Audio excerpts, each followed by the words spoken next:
Dimu sị na a ga-anụ nwaanyị isii n'ofu utu na-egbu nwoke. Ofu nwaanyị asị m na ya na die na a ga-asị na fa bụ ndị Adamawa or something. Na die bụ nwoke onye Igbo bịalụ tụọ imie hapụlụ amami ya wee na ịghọtago dị ije sọkwana ya. Mana fanwa na fa bukwe na Adamawa too. Timunne na mgbe ya na this guy na-akwụ na ọ gwala ya sị ya na ofu utu na-egbu nwoke. Ya wee sị ya nwaanyị anone ka ọ chọrọ ịnụ. Ọ sị na nwaanyị isii ịmago onu na ache m egwuregwu ịba nwe ihe mmadụ ga-agwa gị like ọ sị na 2 or 3 I don't understand them. It's like na ịjụrụ nwaanyị sị ya ụmụnne ka ịmụ ọ sị gị 15. Ịghọtago ọ bụrụ na ọ dịrọ possible mana ọ dụre na ebelivuru and na achedo ọnụ kazi ya bụzi alụ nwaanyị na-abụ na accept nwaanyị na-abụ na nke afọ abụrụ nsogbu ọịtọ. Osimone na the greatest mistake ya mee n'ụwa bụ accept ri atọl ka die nụọ nwaanyị na-abụ. Osimokwana ya fabatabili na die na-ele provision store ife dị oke ọ na-agalafa ịmagolu simokwana ya ya tụọ ime nke izizi mụọ nwa nwoke. Ozugbo ya mụsịala nwa di esi a na afụgo nwaanyị ọzọ nya ya anụ. Ya sị ka ezi ụdị ihe dị otu a na echekwa m egwuregwu. Ọ sị egwuregwu gịnị na agwago gị na ofutu na-egbu nwoke ị nara anụ ihe. Ọ sị m kekwe na ihe a ga-eme ya agba nkịtị ya ayọkwala ya ya ọnya cha anya agwa ndị befacha ndị befasị na ọ gwala ya agwa ya wee kwalụ mechaludo oje nụọ nwaanyị ọzọ. Within the period of 6 months this girl bata di ebido nwebe ego. Di ebido nwebe ego. Ọ bụrụ na agụụ na-agụbu ha kama ihe niile ụzọ tiwa ụdụnnọ ka ya sị na ụzọ tiwazili too much. Ọ gwụsịkwa ife nya melu die. No ka this girl ka ụzọ tiwalụ. No ibongi ikpeazụ this man selie nya wee di ime nke abụọ bụ the only ibongi o selie since ọ nụba this girl. This girl wee bụzalụ nwa ọnụ ọmụ ya kwa abalị na-ekekwele eke mgbe a nụtasịrị ọfụ o. No onye esulu ịghọta na ibongi ekele eke na ọ dị enyezikwa na ọsọ dị girl na-esulu. Ọ pụtazi ụtụtụ ya kene nye m ekwe na obido na-alị ya anya na ọdị girl bụzi nwa ọnụ ọmụ ya. Ọ ga-apụ goli akwa goli iyeli onu golie nta golie nke aka na-ekwu di atọ nọkwasị na ya tala amosu na ọnya nwa melo na ya na-ata afụfụ sinsi ya nọrọ ya na this girl abatara tiwe ụzọ nye echekwa na egwuregwu nwoke a na-ekwu okuli egbogo okuli egbe na ọpụ ọkwụkwọ onye ọsị na ọnya nwa na nwaanyị amosu a na-ekwu di esi a na anụsigo nya na anya ajụ na ya ma nna o. Osimone nwoke ebidokwa itie ife o. O jesie batasịrị anya na onwe ife nya mee na a ga-etiriri ya ife. Osimụ na dị girl ọ na-anụ ada agbasakwa ya ajọ aka na-ekwu di asị anya nya sibie pụọ na ada anụzi na ya je eju ese na asị na ọ bad luck ka ya bụ na ọnya nwa kpatara na ya na-ata afụfụ wee lụọ kịta. Osimone na ya mụrụ ife a ga-eme. Ozugbo that lady nke bụ nwa ọnụ ọbụ ya mụọla izizi mụọ ịbụọ o jee nụọ nwaanyị ọzọ number 3 wee bata o wee sị nyanwa na ya ga-apụ na rumie ka number 3 nọchie. Ya wee jụsị na o nwere ebe a ga-eje o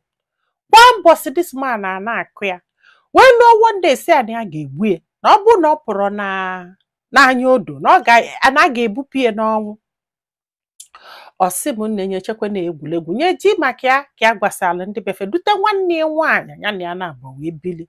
Olu one day nwoke bata na room ebe a na-alala ụla wee tọdị aka na akpịrị ka ọ tọgbuo na ọ bụ na esiri ike nwaanyị na ya nwụsigo ya wee tibe mkpu a ka a na-etizi ndị mmadụ wee gbata ka ndị mmadụ gbata abịa gbago ọnụ ụzọ ya gbapụta ilo di esori pụtakwa n'ilo ka ndị mmadụ gbakọgo. Nwanne ya nwaanyị akwụ na-evidio ihe na-eme na akwa ịghọtago tọdị ya aka na akpịrị na ya ga-atọgbu ya o. Osimone mgbe eji wee gbube ọgụ wee gbube busie wee kpọọ onye isi obodo because ịmago na o nwere onye ha na-akpọ ndị isi obodo side afọ. The man wee bịa wee jụba ha anya wee kwugide wee kwụsị. The man wee sị ya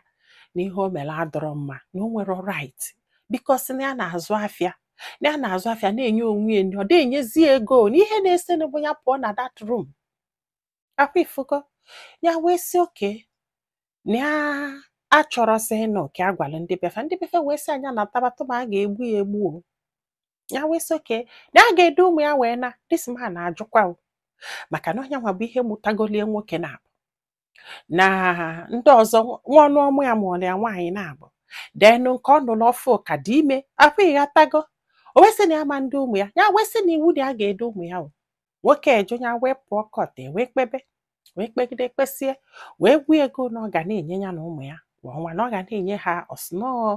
ego na yes I think na 40k because na die n'eziokwu ka the girl bata na ịgwa anyị eziokwu ya egosi n'elu si na ana na-abatalụ die egosi n'elu si na ana na-ekwu ụgwọ moto na-ekwu na-agbawe ụlọ na lọya anya golo bife wee kpebe wee si ya welu vidio afọ ka o wee sue die for attempted igbu mmadụ wee kpebekwanụ ọsị m nne na kịta na die na-ayọzikwanụ biko na die na-ayọ biko because na achọrọ ịtụ ya nga ọsị m na ọbụrụ biko die na-ayọ bụ ihe na-ewute nọ ụmụ nwaanyị ndị na-abụ ọ nụrụ wee bịa daa na ana na-ayọ ya sị biko nya withdraw okwu from court na ọbara ụlọ ịtụ die nga na-atụ die nga o jesikwe nọpụta ma ọ ka ya nọ na ya nwanne ya chọrọzi na ọbụgodo onye anọlụ na ọpụta nga na ya ma nnọzi akwa ịghọtago mana ya chi iti afụfụ ihe o melie na ọbụgodo na ya bụ bad luck na ọ bụrụ fault ya na ya jekwela ụlọ ọgwụ before wee bịa ka kpebe ihe a niile ọsị ike wee kwụrụ ọtọ wee gwa ya maka ụmụ nwaanyị na-abụọ na-ayọ ya n'ife achọrọ ịma bụ na ma onye ga n'iru with this case tụọ this man nga maka na video everything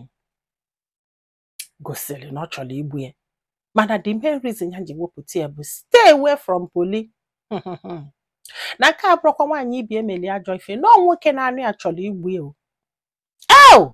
ike gwụrụ so nwanne m kedu ife ilo ịjụkwa m nsị gị nne ebe a sị na a ga na-akwụ gị monthly something and na gị nwa na ị na-eme ọfụma ji nwayọọ kpọrọ ụmụaka gị na-abụ take care of them and move on. Mistake imelu bụ ikwete polygamy mana ikweteli ka di gị wee do happy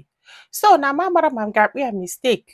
ka m ga-akpụ ya anything maka na nwekwe ndị nọ na polygamy bila ọfụma kama na echekwa m ọsọsọ ụmụ nwaanyị na-agba onwe fa mgba na poli amara m na nwoke ya anọgidekwa ojila aka ya konuko ofe ihe bupụta ike gwụkwalụ m